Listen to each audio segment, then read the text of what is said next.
Alhamdulillahilladzi khalaqas samawati wal ardh wa ma bainahuma fi sittati ayyam. Asyhadu an la ilaha illallah wa la syarika lah. Wa asyhadu anna Muhammadan abduhu wa rasuluhu la nabiyya ba'da. Allahumma fashalli ala sayyidina Muhammadin wa ala alihi wa ashabihi ajma'in. Amma ba'd. Fa ya Allah usikum wa iyaya bittaqullah faqad fazal muttaqun. La haula wa la quwwata illa billahil aliyyil azim. Kahatur kehadirat mursid Kanjeng Wali Agung Kanjeng Syekh Midin Sa'adat Sahibul Wafat Adil Akhir.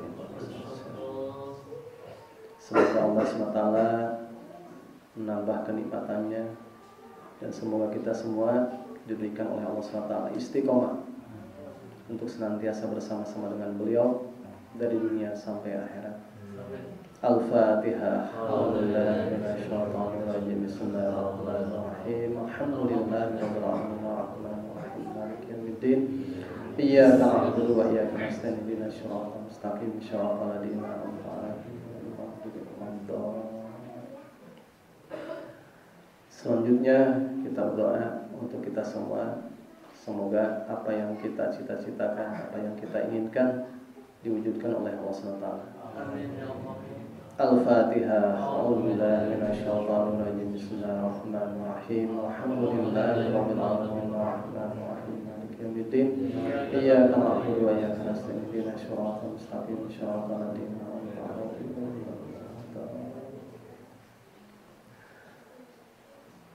Untuk istiqomah butuh kesungguhan dari diri kita. Pengertian istiqomah di situ bukan berarti artinya terus menerus. Kalau kata Kang Haji yang namanya istiqomah itu ada. Al istiqomah teh cenalin ayeuna urang kotaman terus jumlahna terus sakitu lain.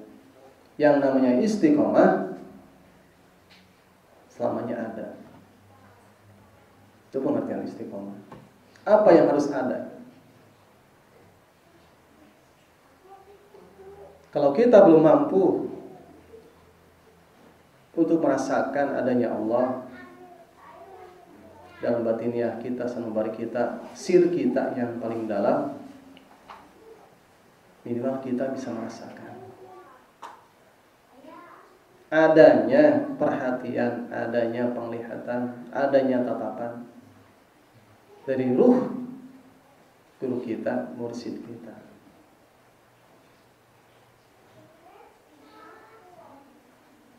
Kenapa?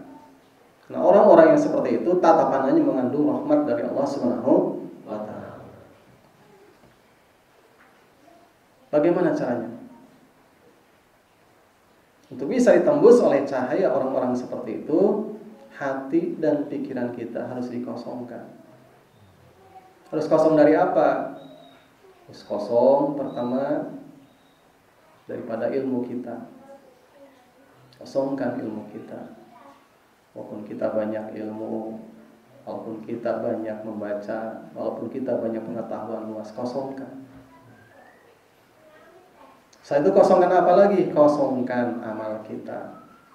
Walaupun kita sudah mengamalkan ilmu, banyak beramal, kosongkan. Rasakan bahwa amal-amal kita itu belum tentu diterima oleh Allah. Belum tentu bisa menyelamatkan kita. Apalagi ilmu kita, amal saja belum tentu menyelamatkan kita. Setelah itu kosongkan apa lagi? Kosongkan hati dan pikiran kita daripada makrifat yang sudah Allah berikan kepada kita. Kenapa? Karena jatuhnya iblis adalah karena makrifat. Dan karena banyak beribadah, bukan karena banyak maksiat. Iblis jatuh dalam pandangan Allah ketika disuruh sujud pada Nabi Adam, dia enggak. Walaupun dia sudah banyak beribadah dan banyak makrifat pada Allah, tapi makrifatnya menjadi penghalang antara dia dengan Allah Subhanahu wa ta'ala. Kosongkan hati kita daripada makrifat. Jangan merasa sudah makrifat. Jangan merasa banyak pengalaman. Semua itu bukan milik kita, milik Allah Subhanahu wa ta'ala. Saya itu kosongan lagi daripada kewalian yang Allah berikan pada kita. Kalau kita sudah diberikan tingkatan oleh Allah sampai ke situ, itu kan milik kita, milik Allah. Milik Allah, kita tidak punya apa-apa. Kalaupun kita menjadi kekasih Allah, itu kan milik kita, milik Allah SWT. Bukan punya kita, punya Allah. Kalau sudah nyampe situ, kemudian Allah memberikan karomah, kosongkan kita daripada karomah tersebut.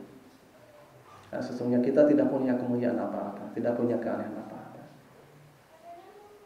Kalau kita sudah bisa mengosongkan daripada hal-hal tersebut, kan itu adalah tantangan bagi seorang murid, maka murid yang seperti itu mudah untuk ditembus oleh cahaya mursidnya. Sehingga tangan spiritual mursidnya bisa menyentuh ke dalam kalbunya yang paling dalam pada sirinya. Tapi kalau belum bisa mengosongkan seperti itu, tangan mursid enggan untuk menyentuh rahasia batinnya, membawanya ke hadirat Allah Subhanahu wa taala. Nah, perjalanan kita pada Allah sama seperti perjalanan kita akan dicabut nyawa.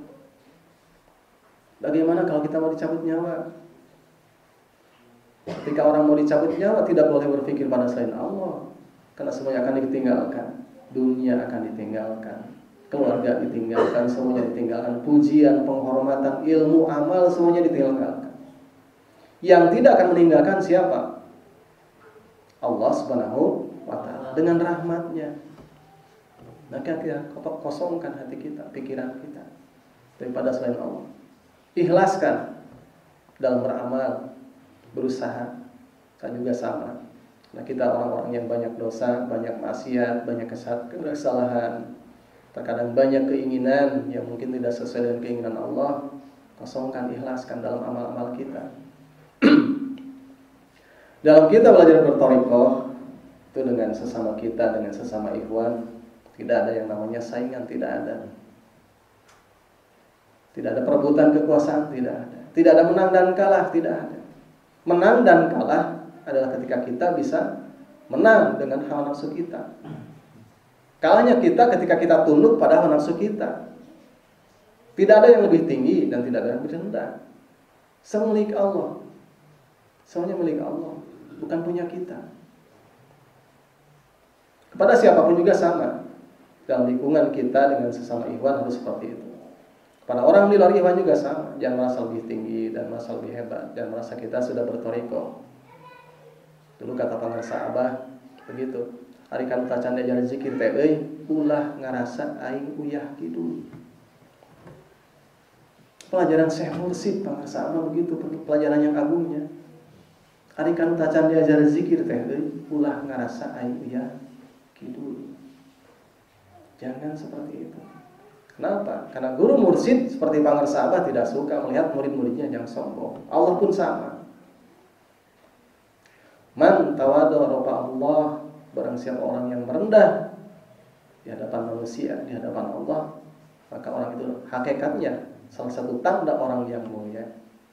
Hakikat orang yang mulia memiliki sifat tawadhu. Itu sifat Rasulullah SAW.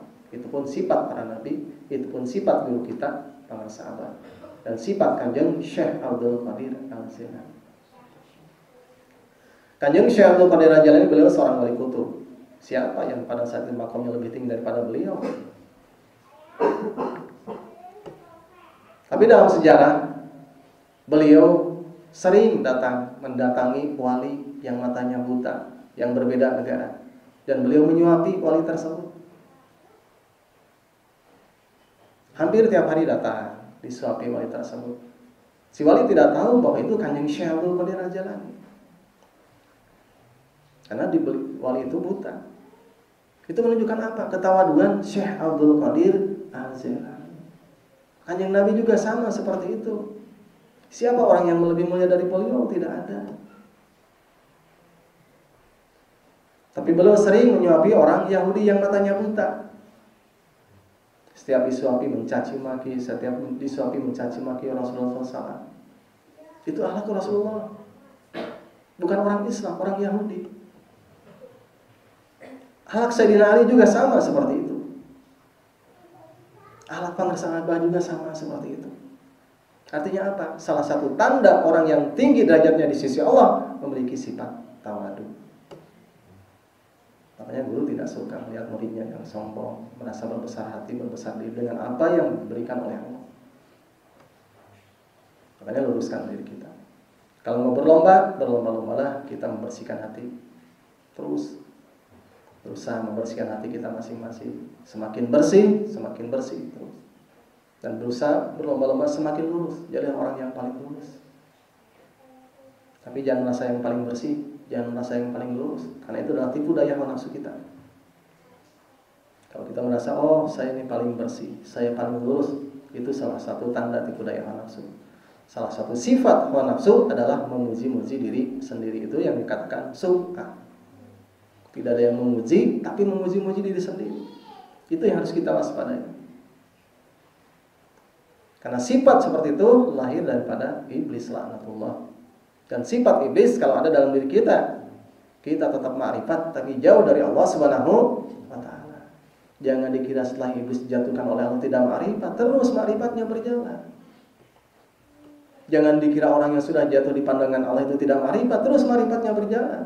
Tapi ma'rifatnya terus menerus menjadi hijab antara dirinya dengan Allah Subhanahu wa ta'ala. Ya, kita terus berusaha luruskan hati kita. Dalam bertoriko, yang selamat adalah orang-orang yang merendah di hadapan Allah, merendah di hadapan semua manusia, siapapun orangnya, bagaimanapun orangnya. Karena itu adalah contoh Rasulullah SAW. Rasulullah SAW sering beliau makan dengan pembantu di bawah. Kalau kita kadang-kadang ada orang kelihatannya kucel bajunya, udah merasa lebih tinggi dari orang tersebut. Padahal bisa jadi Allah lagi memperhatikan kita, lagi menguji kita, lagi menatap batiniah kita. Karena salah satu tanda orang yang mulia hatinya tidak pernah merendahkan orang lain, tidak pernah menghinakan orang lain, dan tidak pernah merasa diri tinggi daripada orang lain. Itulah ajaran thariqah yang sesungguhnya. Li utamima makarimal akhlak. Maka kita terus berusaha luruskan, kosongkan hati dan pikiran kita dengan berbagai macam latar belakang yang kita pernah alami. Kadang-kadang itu menjadi hijab antara diri kita dengan Allah Subhanahu wa ta'ala. Tangan-tangan orang-orang soleh, tangan-tangan orang-orang suci enggan menyentuh kalbu-kalbu yang penuh dengan selain Allah. Maka kalau kita ingin ditembus oleh orang-orang yang seperti itu, kosongkan daripada selain Allah dan berusaha merendah di hadapan Allah Subhanahu wa ta'ala dan di hadapan semua manusia. Kalau sudah tembus saya seperti itu, terus menetap dalam dirinya rahmat Allah, yang hakikatnya itu adalah rahmat Allah. Wa ma arsalnaka illa rahmatan lil alamin. Tidak semata-mata kami mengutus engkau wahai Muhammad kecuali untuk menjadi rahmat bagi seluruh alam. Karena orang-orang seperti itu adalah rahmat Allah. Kita tidak tahu bentuk rahmat, itulah bentuk rahmat Allah. Kasih sayang Allah menurunkan para nabi. Setelah para nabi wafat, diturunkanlah para wali. Terus menerus sampai datangnya nanti Imam Al-Mahdi. Sebelum datang Imam Al-Mahdi, selama itu terus menerus Allah akan menjadikan para kekasih Allah ada di muka bumi. Untuk apa? Untuk menerangi bumi. Karena ilmu tidak bisa jadi cahaya. Allah katakan al-ilmu nur. Tapi bacaan, tulisan bukan itu yang menjadi cahaya. Ilmu apa yang berupa cahaya itu? Ilmu yang melimpah daripadanya. Dada Rasulullah SAW tembus ke dalam dadanya sahabat Abu Bakar As-Siddiq, tembus ke dalam dadanya Sayyidina Ali karramallahu wajhah, terus menerus bersusun-susun sampai pada kita. Nah, ilmu itulah yang berupa cahaya. Al-ilmu nur. Ilmu yang menerangi hati dan pikiran kita, yang membuat kita tersadar akan semua kekurangan dan kehilapan kita. Tapi ilmu yang menjadikan kita sombong dan takabur, itu menunjukkan ilmu yang tidak bercahaya. Kalau kata Kanjeng Mursyid pengesalan, kalau orang hatinya bersih dari selain Allah, bisa dipastikan petunjuknya adalah benar. Tapi kalau orang yang hatinya kalbunya kotor daripada selain Allah, petunjuknya pasti kotor juga. Itu sesuai dengan hadis. Kalau hati itu bersih, bersih semuanya. Kalau hati itu kotor, kotor semuanya. Petunjuk dari Allah juga bisa kotor kalau hatinya kotor. Ingin dapat petunjuk yang benar, bersihkan hati kita. Dengan apa? Bikasrati qauli la ilaha illallah. Terus kotor, baca lagi. Kalbunya luruskan lagi. Supaya apa? supaya jernih hati dan pikiran kita. Tidak ada niat, tidak ada keinginan, tidak ada cita-cita kecuali ke situ pada Allah.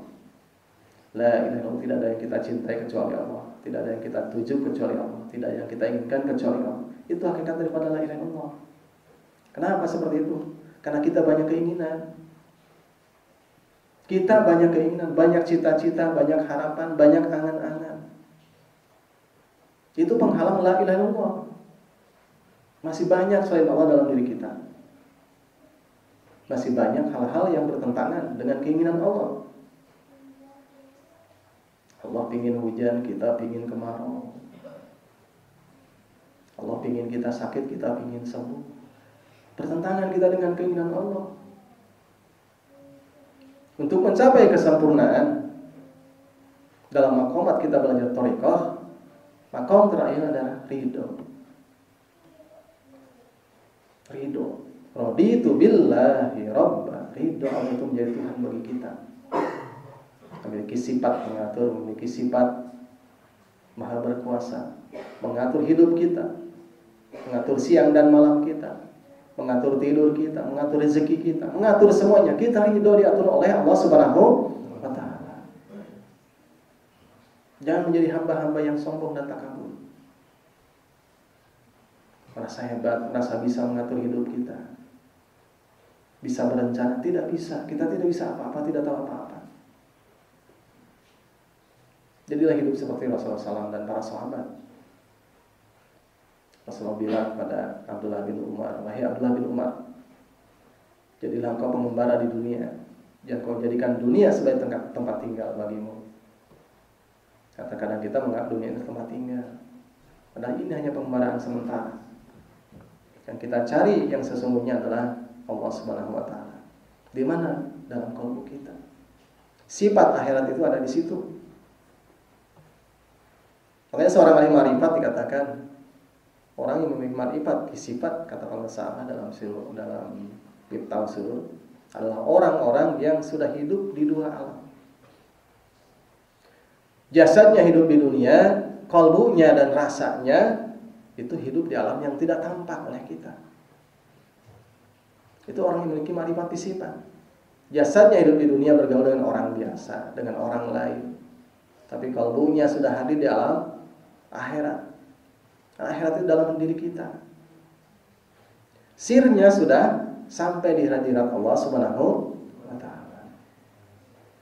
Kata Rasulullah dalam hadis katakan bahwa surga dan neraka itu lebih dekat daripada tali sandalmu. Itu ada hadis. Ada yang diriwayatkan oleh Abdullah bin Umar, ada yang diriwayatkan oleh Ibnu Abbas, ada yang diriwayatkan oleh sahabat-sahabat yang lain, yang pengertiannya sama. Neraka itu lebih dekat daripada tali sandalmu. Surga itu lebih dekat daripada tali sandalmu. Di mana artinya? Surga lebih dekat dari tali sandal. Neraka lebih dekat daripada tali sandal. Di mana? Itu semuanya adalah di alam akhirat batiniah kita. Tidak mungkin Rasulullah keliru. Rasulullah tidak mengatakan nanti kamu setelah mati melihat surga, melihat neraka. Bukan. Ini hadis untuk di dunia. Neraka lebih dekat daripada tali sandalmu, dan surga pula lebih dekat daripada tali sandalmu. Di mana? Nah itu. Makanya bagi orang-orang yang hatinya, yang kalbunya sudah terbuka, dibukakan Allah SWT, masih hidup di dunia, bisa mengetahui bahwa dirinya ada di neraka ataupun ada di surga. Sedangkan kita sedang merasa ahli surga, belum tentu. Bisa jadi dalam pandangan orang soleh kita lagi di neraka. Makanya Kanjeng Syekh Abdul Qadir Al-Jalani dengan pertolongan dari Allah SWT melalui tangan beliau mengangkat para murid, mengangkat manusia-manusia yang datang pada beliau yang ingin selamat. Diangkat, lamun cek bahasa Sunda mah dihanjatkeun. Diangkat dari kenerakaan dalam dirinya kepada kesurgaan dalam dirinya. Kita duduk di tempat ini secara syariat sama duduk di Masjid Al-Ahya. Tapi qalbu kita, ruh kita punya tempat masing-masing. Tidak sama. Sesuai dengan keadaan rohaninya masing-masing. Itu yang dimaksud dengan hadis yang tadi. Makanya dia berpikir nanti, sekarang ku anfusakum wa ahlikum nar, kata Rasulullah. Selamatkan dirimu dan keluargamu daripada api neraka. Di mana api nerakanya? Di sini. Pembahasan ini ayeuna cek. Bagi orang-orang sufi itu semuanya sekarang. Semuanya terlihat sekarang, bukan nanti. Bukan nanti sesudah meninggal. Tidak. Katakan dalam belajar thariqah adalah mutu qabla an tamut. Belajar mati sebelum mati. Semuanya sekarang. Akhirat terlihat sekarang. Siksa kubur terlihatnya sekarang. Nikmat kubur terlihatnya sekarang. Surga dan neraka terlihatnya sekarang. Allah SWT terlihatnya sekarang. Itu orang-orang soleh seperti itu. Nah, kita belajar thariqah karena kita ingin dari sekarang kita bisa hadir dengan Allah Subhanahu wa taala. Dari sekarang kita bisa berkumpul dengan Rasulullah sallallahu alaihi wasallam. Di mana? Di alam rohani kita.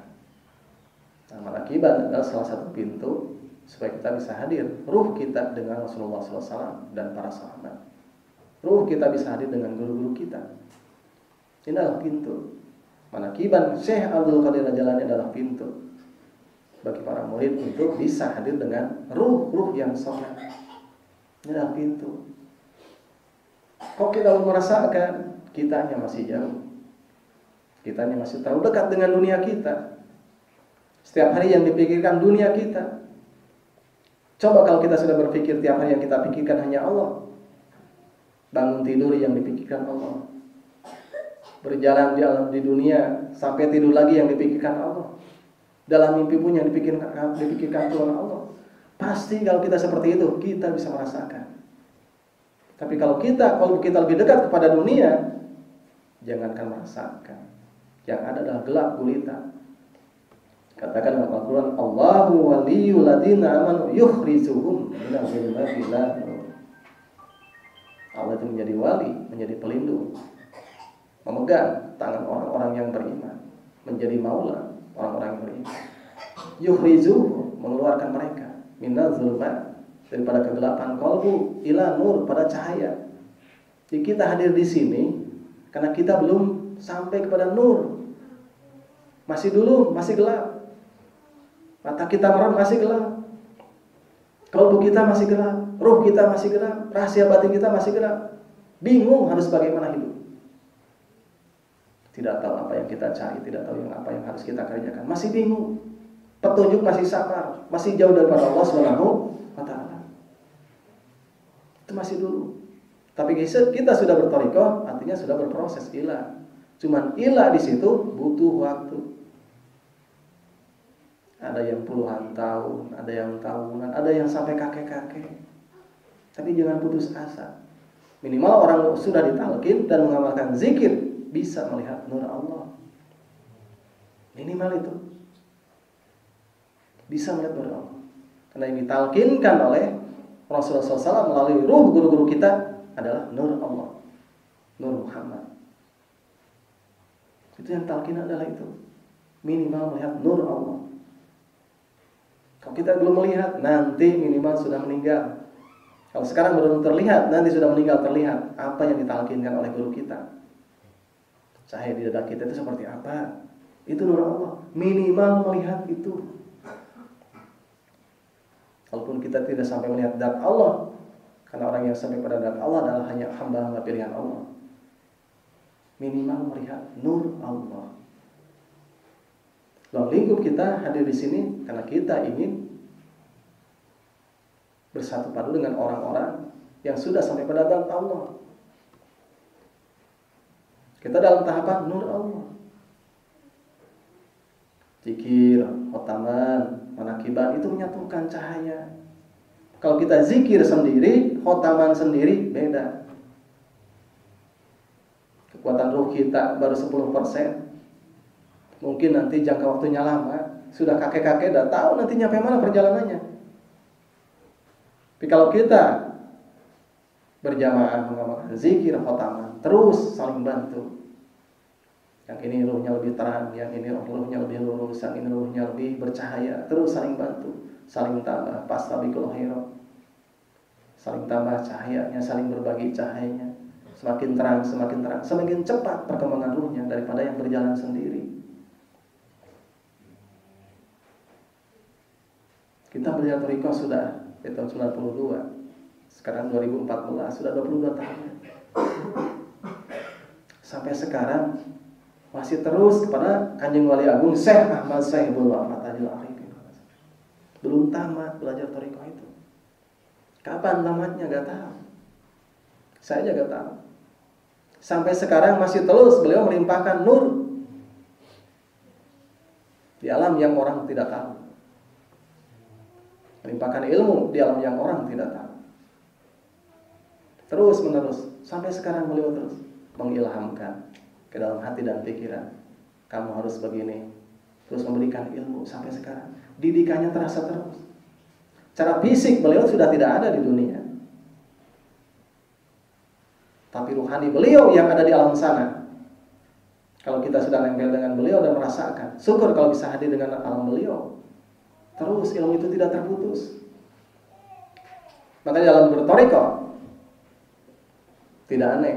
Orang yang hidup bisa mengajari orang mati.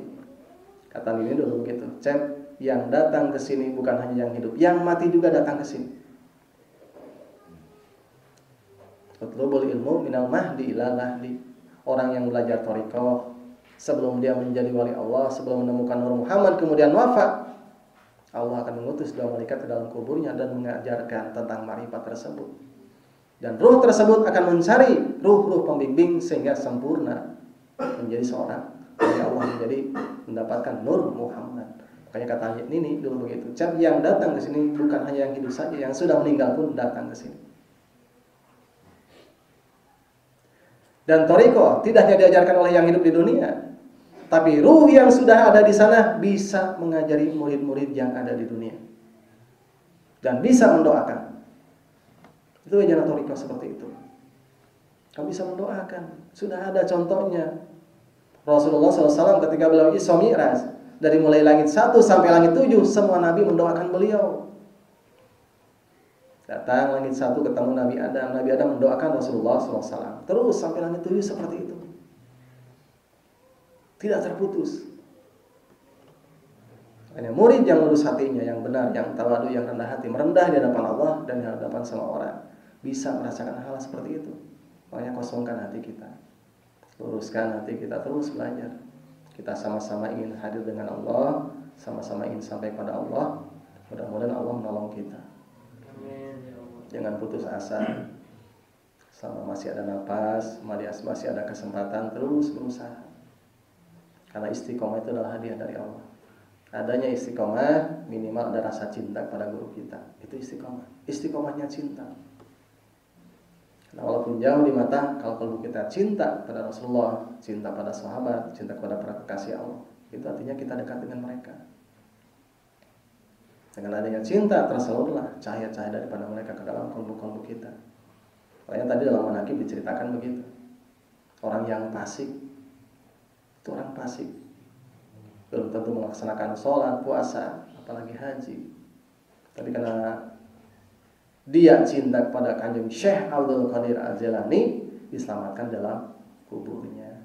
Karena itu adalah hak Allah Subhanahu wa ta'ala. Namanya juga kekasih Allah. Apapun yang diminta oleh kekasih Allah diberi, namanya juga kekasih. Kita gak usah protes. Kenapa ditolak? Itu namanya juga kekasih Allah. Kita kekasih Allah bukan? Sudah banyak kita berdoa belum dikabulkan Allah. Kenapa? Mungkin kita masih jauh, banyak maksiat. Tapi kalau kekasih Allah yang minta, Allah itu sangat mudah mengabulkan. Apapun juga bentuknya. Makanya hamba kita pada para kekasih Allah, ya salah satunya seperti itu. Di dunia diberikan oleh istiqomah oleh Allah, dalam kubur oleh Allah diselamatkan. Nah di akhirat karena ada mahabbah, dilihat kita oleh Rasulullah SAW, para sahabat dan para kekasihnya. Karena ada tandanya. Api neraka tidak akan menyentuh orang dalam kalbunya, ada kekasih-kekasih Allah. Seperti itu. Karena kalau orang mahabbah pada kekasih Allah dalam kalbunya, hakikatnya ada kekasih tersebut. Dan api neraka tahu inilah kekasih Allah, aku tidak mau. Maka kita berusaha terus luruskan kalbu kita, bersihkan daripada selain Allah supaya kita mendapatkan pancaran cahaya dari Allah SWT. Mudah-mudahan kita diberikan rahmat oleh Allah SWT, diberikan kekuatan oleh Allah SWT, sehingga kita diberikan istiqomah oleh Allah SWT. Allahumma salli wa sallim ala sayyidina habibina wa syafiina karimina wa nabiyyina Muhammad wa sallim ala Allah ta'ala ya rabbal alamin. Ya Rahman ya Rahim ya Halim ya Salim ya Karim ya Mujib ya Amir ya Kamal Mazinna wala tanqusna wa rizqna nikmat dunya wa nikmat akhirah. Allahul kafi rabbuna wa kafi kasra kafi wa zalal kafi likulli kafi kana wa kafi wa ni'mal kafi. Alhamdulillah. Hasbunallahu wa ni'mal wakil wa ni'mal mawla wa ni'mal nasir wallahu kafil mu'minin kitabullah. Wa sallallahu alaihi wasallam. Alhamdulillahi rabbil alamin. Allahumma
Assalamualaikum warahmatullahi wabarakatuh.